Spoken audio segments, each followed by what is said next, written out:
पहले यह देख लीजिए कि पहले चरण में कहां पर वोट पड़े हैं। तमिलनाडु में सभी 39 सीटों पर मतदान हो गया, यानी तमिलनाडु का इलेक्शन खत्म हो गया, कंप्लीट। राजस्थान की 12 सीट पर वोटिंग हुई, उत्तर प्रदेश की 8 सीटों पर मतदान हुआ है, मध्य प्रदेश की 6, बिहार की 4, उत्तराखंड की 5, बंगाल की 3 सीट, महाराष्ट्र की 5 और असम की 5 सीटों पर मतदान हुआ। अरुणाचल प्रदेश, मणिपुर और मेघालय की 2-2 सीट पर मतदान हुआ। इसके अलावा छत्तीसगढ़, मिजोरम, नागालैंड, सिक्किम, त्रिपुरा, अंडमान निकोबार, जम्मू कश्मीर, लक्षद्वीप, पुडुचेरी में 1-1 सीट पर आज वोटिंग कंप्लीट हो गई। अगर आज का वोटर टर्नआउट देखें, यानी कितने % लोगों ने वोट डाला, तो शाम 7 बजे तक का अपडेटेड डेटा यह कहता है कि सबसे ज्यादा वोटर टर्नआउट त्रिपुरा में देखने को मिला। त्रिपुरा में 80% लोगों ने मतदान का जो उनका अधिकार है उसका इस्तेमाल किया। बंगाल में 77% लोगों ने, सेकंड नंबर पर बंगाल रहा, 77% वोटिंग। असम में 72%, मेघालय में 74% और मणिपुर में 69% वोटिंग की खबर है। इसके अलावा तमिलनाडु में 63%, महाराष्ट्र में 55%, मध्य प्रदेश में 64%, राजस्थान में 54%, बिहार में 48%, यूपी में 58% और उत्तराखंड में 54% वोटिंग हुई है। अगर आपको इन 102 सीटों पर पिछली बार के रिजल्ट के बारे में बताऊं कि इन 102 सीटों पर जहां आज वोटिंग हुई, इनमें 2019 में किसको कितनी सीट आई थी, तो यह भी समझ लीजिए। फिर आपको बताऊंगा कि कहां से क्या खबर आई आज वोटिंग को लेकर। 102 सीट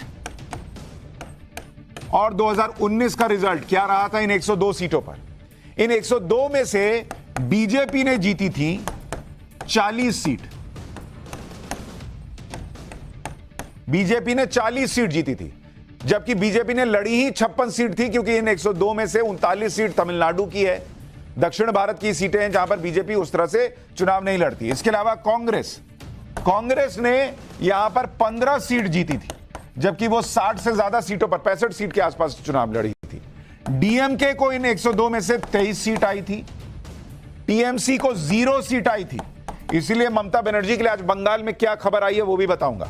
समाजवादी पार्टी को यूपी की 8 में से 2 सीटें गई थी, बीएसपी को 3 सीटें गई थी। लेकिन क्यों आज चर्चा हो रही है कि हो सकता है बीजेपी 8 की 8 जीत जाएगी क्या, वो आगे बताऊंगा।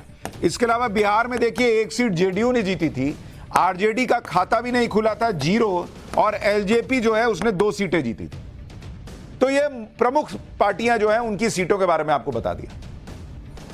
पहले चरण के मतदान के बाद बंगाल में ममता बनर्जी के चेहरे का रंग उतर गया होगा क्या, यह सवाल इसलिए उठ रहा है क्योंकि आज बंगाल में वोटिंग के दौरान जिस तरह से बवाल हुआ, क्या वो टीएमसी की हताशा और निराशा की वजह से हुआ, यह सवाल उठ रहा है। दरअसल पश्चिम बंगाल में पहले चरण के मतदान के दौरान बवाल की कई तस्वीरें सामने आई। कूच बिहार इलाके में तो मतदान के दौरान हिंसा हो गई।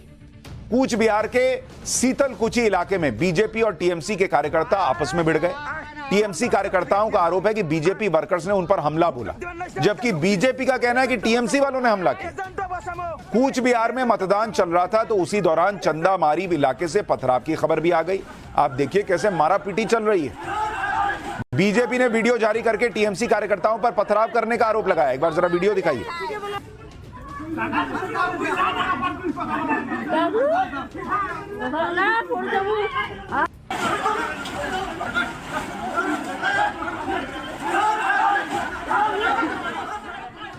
बीजेपी का आरोप है कि पथराव में बीजेपी बूथ प्रेसिडेंट घायल हो गए। बीजेपी कह रही है कि टीएमसी के कार्यकर्ताओं को बूथ तक पहुंचने से रोकने के लिए टीएमसी वालों ने पथराव किया। कूच बिहार के ही माथा भंगा इलाके में भी वोटिंग के दौरान झड़प देखने को मिली। यहां टीएमसी और बीजेपी कार्यकर्ता आपस में भिड़े। दोनों दलों ने एक दूसरे पर मारपीट का आरोप लगाया है। बंगाल में आज जिन 3 सीटों पर वोटिंग हुई, दरअसल वो तीनों सीट 2019 से पहले टीएमसी के पास हुआ करती थी, लेकिन 2019 के चुनाव में ये तीनों सीटें बीजेपी ने टीएमसी से छीन ली। इनमें कूच बिहार की सीट है जिसमें बीजेपी के निशित प्रामाणिक 54,000 वोट से जीत गए थे 2019 में। इस बार भी निशित प्रामाणिक ही बीजेपी के कैंडिडेट हैं। इसके अलावा अलीपुर द्वार की सीट है जो बीजेपी के जॉन बारला 2,43,000 वोट के मार्जिन से जीते थे। इस बार बीजेपी ने यहां कैंडिडेट हालांकि बदल दिया है। जलपाईगुड़ी की सीट है जो बीजेपी के डॉक्टर जयंत रॉय करीब 1,84,000 वोट से जीते थे। इस बार जयंत रॉय ही बीजेपी के कैंडिडेट हैं।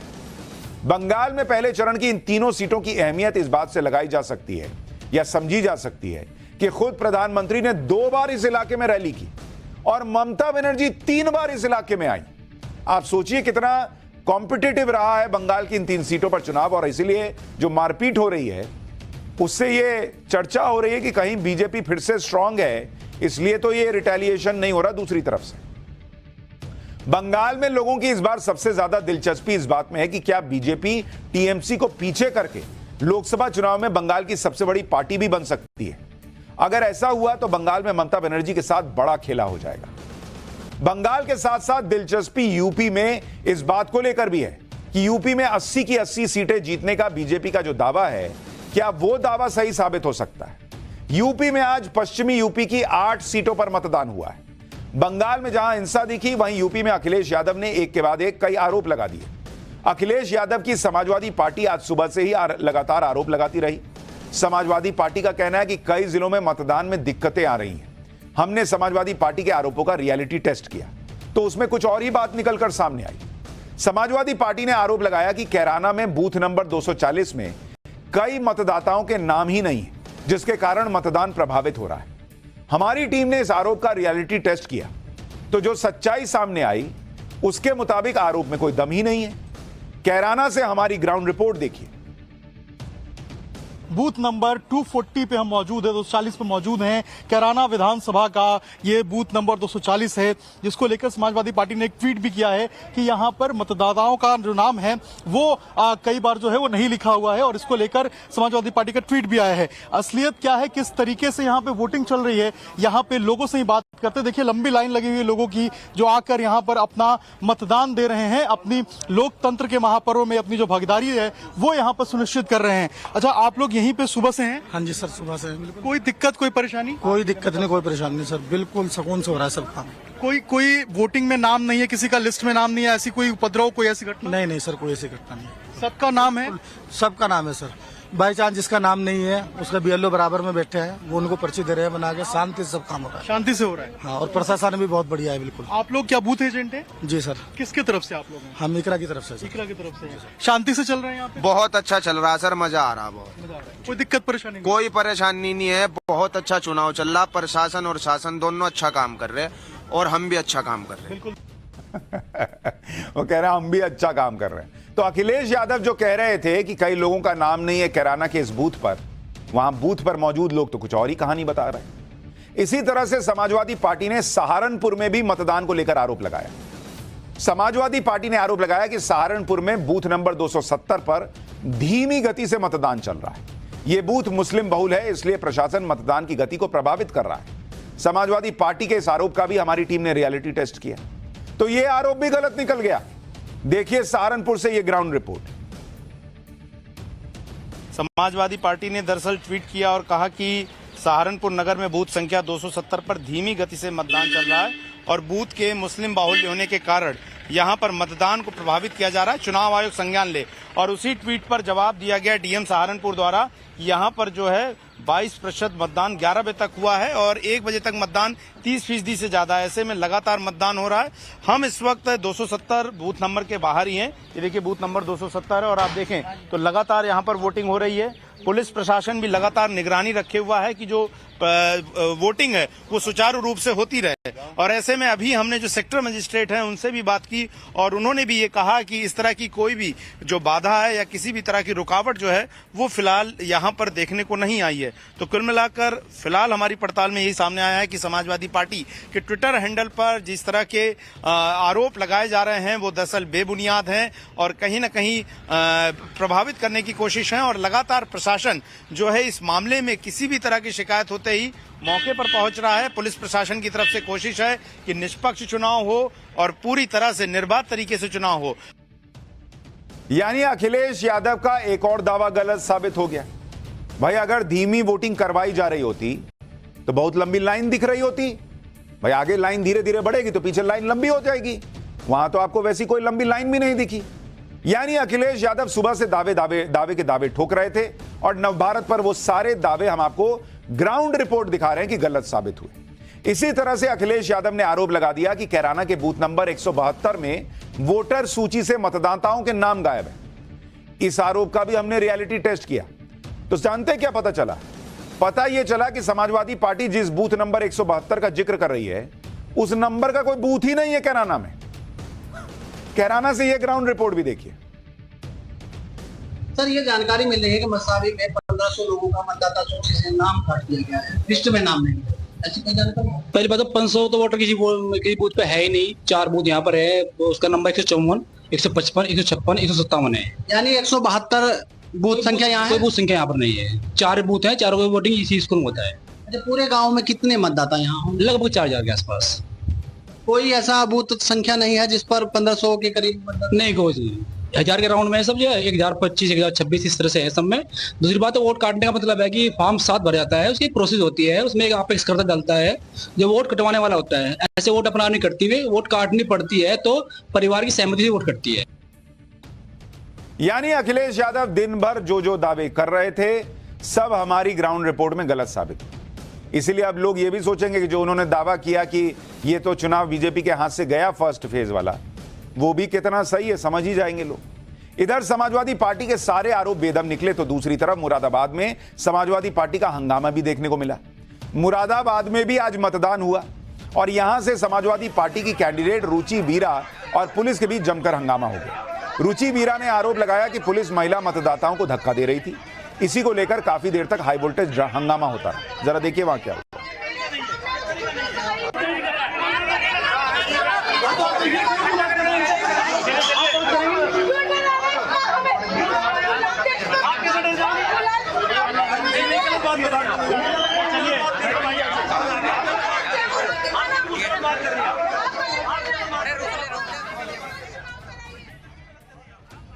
दरअसल यूपी में आज जिन 8 सीटों पर वोटिंग हुई है, उनमें कई सीटों पर 30% से ज्यादा मुस्लिम वोटर हैं और कई सीटों पर 20 से 30% मुस्लिम वोटर हैं। जैसे कैराना, यहां 23% मुस्लिम वोटर हैं। सहारनपुर, यहां 30% मुस्लिम वोटर, मुजफ्फरनगर में 27%, बिजनौर में 28%, नगीना में 28%, मुरादाबाद में भी 28% मुसलमान वोटर हैं। रामपुर में तो मुसलमान वोटर 42% हैं और पीलीभीत में 25%।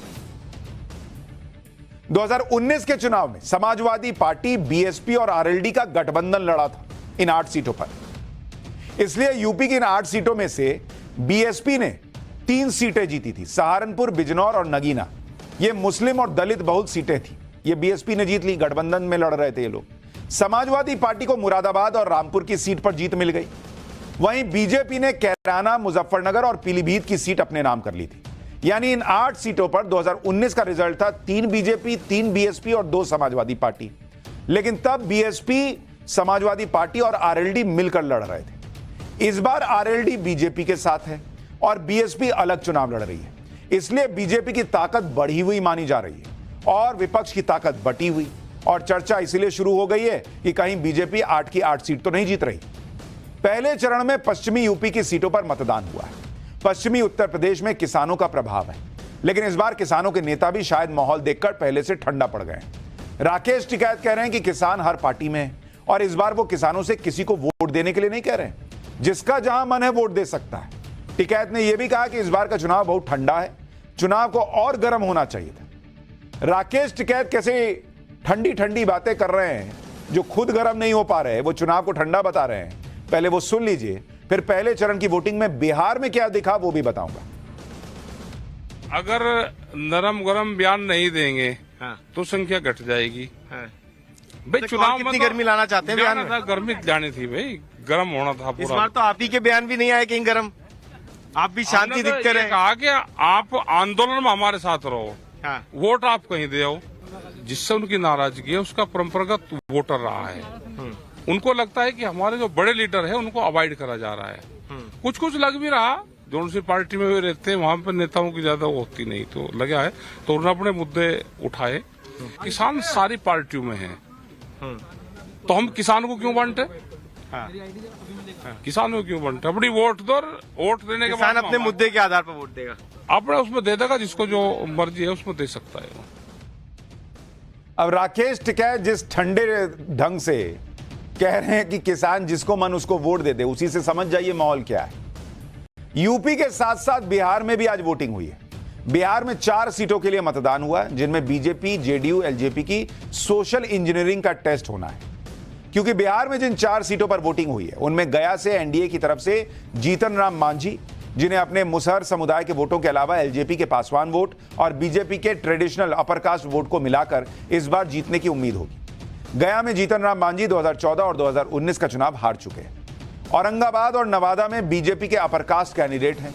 भूमिहार बहुल नवादा से पूर्व केंद्रीय मंत्री सीपी ठाकुर के बेटे विवेक ठाकुर और राजपूत बहुल औरंगाबाद से सुशील कुमार सिंह का चुनावी टेस्ट हुआ है। औरंगाबाद और नवादा पिछले 3 चुनाव से एनडीए के पास मौजूद है। इसके अलावा जमुई की सीट पर एलजेपी की तरफ से चिराग पासवान के जीजा अरुण भारती का चुनावी टेस्ट था। जमुई की सीट खुद चिराग पासवान 2014 और 2019 में जीत चुके हैं।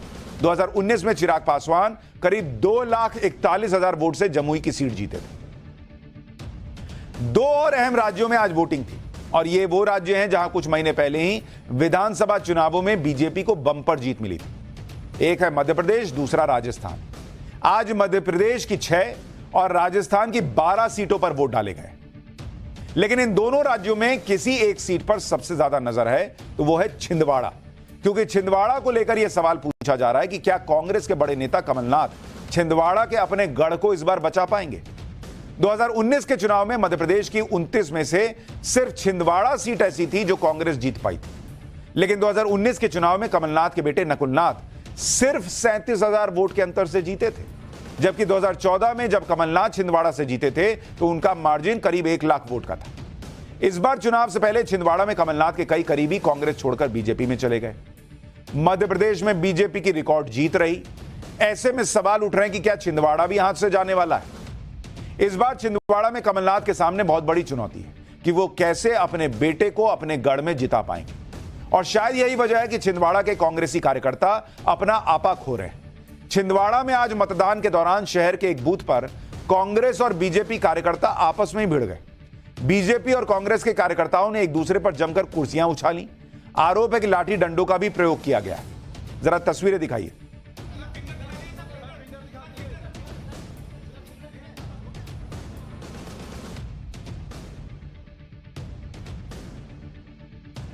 डंडे चल रहे हैं, वहां पर किस तरह से कुर्सियां उछालने की बातें हैं, यह सब भी हो रहा है।